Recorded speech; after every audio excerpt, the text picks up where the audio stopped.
अन्न वाया जाऊ नये, अन्नाची नासाडी होऊ नये यासाठी तुमची म्हणजेच विद्यार्थ्यांची भूमिका काय असावी? लेट्स स्टडी विथ उषा परिहार या आपल्या चॅनलमध्ये मी उषा परिहार माझ्या सर्व प्रिय विद्यार्थी मित्रांचं मनपूर्वक हार्दिक स्वागत करते. तर विद्यार्थी मित्रांनो, आज आपण पाहणार आहोत की अन्नाची नासाडी होऊ नये किंवा वाया जाऊ नये यासाठी आपण काय केलं पाहिजे आणि काय करायला हवं. तर त्यासाठी 7 महत्त्वाच्या गोष्टी मी तुम्हाला सांगणार आहे. त्या अशा: नंबर 1, आवश्यक तेवढेच अन्न ताटात वाढून घ्यावे. म्हणजे आपल्याला जेवढं खायला किंवा जेवायला लागत आहे तेवढंच आपण अन्न ताटात वाढून घ्यायचं आहे. नंबर 2, अन्न जास्त वेळ शिजवू नका. म्हणजे जास्त वेळ अन्न शिजू द्यायचं नाही, थोडं कमी शिजवायचं आहे आणि ते ग्रहण करायचं आहे आपण. नंबर 3, शिल्लक अन्न टाकून देऊ नका, योग्य पद्धतीने ते पुन्हा वापरा.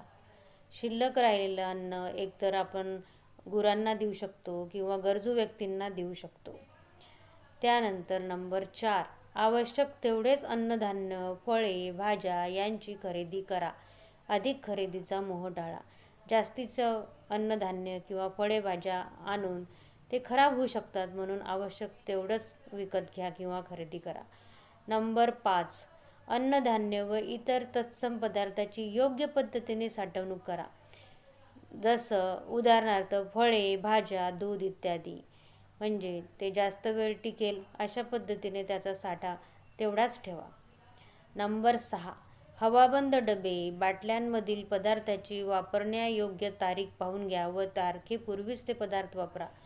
म्हणजे पॅकिंग फूड जे असतं त्यांची एक्सपायरी डेट पहा आणि त्यापूर्वीच ते वापरून संपवा. एक्सपायर झालेले जे पॅकेट्स असतात किंवा हवाबंद डबे असतात त्यांचा वापर करू नका. नंबर 7, ताटात घेतलेले सर्व पदार्थ संपवा. म्हणजे काय विद्यार्थी मित्रांनो, आपल्याला लागेल तेवढंच ताटामध्ये अन्न घ्यायचं आहे आणि घेतलं असेल आपण तर तो संपवण्याचा प्रयत्न करा. उष्टे ठेवण्याची सवय असू देऊ नका.